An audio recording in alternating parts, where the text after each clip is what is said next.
আপনারা তাকে মেরে এই যে ল্যাম্প পোস্টে বেঁধে তাকে যে আগুনে পুড়িয়ে দিলেন, ছি ছি ছি ছি, ভাবতে অবাক লাগছে যে মানুষ তাহলে চতুষ্পদ প্রাণীর থেকেও নিকৃষ্ট। ইসলাম কখনো প্রতিশোধে বিশ্বাসী নয়। ইসলাম সর্বক্ষণ উদারতা, ভালোবাসা, ন্যায়পরায়ণতা, ক্ষমা এতে বিশ্বাসী।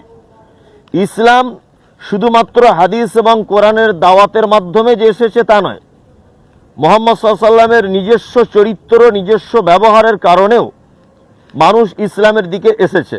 এ কথাই সত্য, যেটা আমরা অনেক ঘটনা, তারপরে আল্লাহ নবী সাল্লাল্লাহু আলাইহি ওয়াসাল্লামের অনেক জীবনী থেকে শিক্ষা পেতে পারি।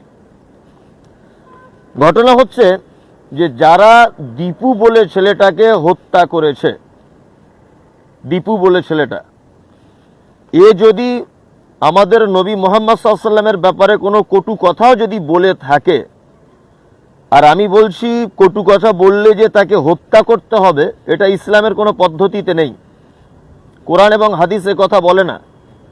তারপরেও আমি যদি যুক্তি এবং তর্কের খাতিরে মেনে নিই যে ও হত্যার যোগ্য, তাহলে সেটা রাষ্ট্রীয়ভাবে হত্যা করা হবে তাকে।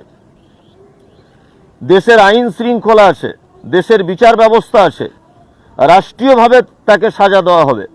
আপনারা তাকে মেরে এই যে ল্যাম্প পোস্টে বেঁধে তাকে যে আগুনে পুড়িয়ে দিলেন, এটা কেমন কাজ?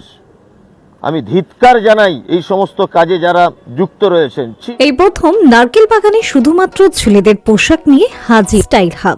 আপনি কি কম দামে উন্নত মানের নামি দামি কোম্পানির trendy, smart, stylish, casual, partywear shirt, T shirt ও জিন্স চাইছেন? তাহলে আজই চলে আসুন স্টাইল হাবে। ঠিকানা নারকেল বাগান, নবগ্রাম, মুর্শিদাবাদ। প্রয়োজনে কল করুন স্ক্রিনে দেওয়া নম্বরে। ছি ছি ছি ছি, ভাবতে অবাক লাগছে যে মানুষ তাহলে চতুষ্পদ প্রাণীর থেকেও নিকৃষ্ট। আল্লাহু আকবার, ভাবতে অবাক লাগছে। আমি নিজে চোখে মোবাইলে দেখলাম যে ছেলেটাকে ল্যাম্প পোস্টে বেঁধে উল্টো দিকে করে নিচে আগুন ধরিয়ে দেওয়া হচ্ছে। মানুষ কত নিষ্ঠুর হলে কাজ করে, কত নিষ্ঠুর হলে কাজ করে, ভাবতে অবাক লাগছে। সত্যি এই কাজ যারা করেছে তাদের দৃষ্টান্তমূলক শাস্তি হওয়া দরকার, দৃষ্টান্তমূলক শাস্তি হওয়া দরকার। তারা ইসলামটা জানে না। ইসলাম এত ছেলে খেলামু নয়। আবেগের মাধ্যম দিয়ে একটা ছেলেকে নৃশংসভাবে হত্যা করা হলো। ওই জন্য বারবার বলছি, আবেগ দিয়ে কখনো ইসলাম চলবে না। ইসলামটাকে জানতে গেলে ধর্মীয় গ্রন্থগুলি পড়তে হবে। হিন্দু মুসলিম যারাই আবেগ দিয়ে ইসলামটাকে দেখেন, আবেগ দিয়ে দেখবেন না। ধর্মীয় গ্রন্থ দিয়ে একটা ধর্মকে যাচাই করতে হবে। যারা এই কাজ করেছে অবশ্যই তারা এতই বড় অপরাধী, জানি না আল্লাহ সুবহানাহু ওয়া তাআলা আপনাদের সঙ্গে কেমন ব্যবহার করবেন। কোনো মানুষকে ন্যায় বা অন্যায়ভাবে আগুন দিয়ে সাজা দেওয়া, পানিতে ডুবিয়ে সাজা দেওয়া, এই রাইট আপনার নেই। এটা একমাত্র আল্লাহ সুবহানাহু ওয়া তাআলা পারেন, মানুষকে নয়। একটা গরু, ছাগল, পিপিলিকাকেও পর্যন্ত আপনি আগুন দিয়ে সাজা দিতে পারেন না, কখনোই পারেন না।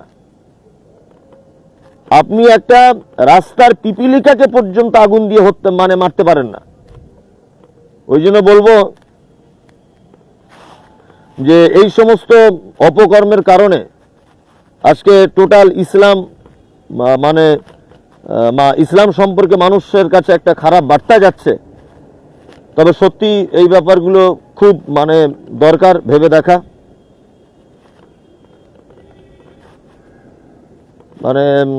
খুবই খারাপ লাগছে ব্যাপারটা দেখে মোবাইলে। যাই হোক, আমি আমার মতো করে যেটা ভেবেছি ওটা আপনাদেরকে শেয়ার করলাম। আসসালামু আলাইকুম ওয়া রাহমাতুল্লাহ।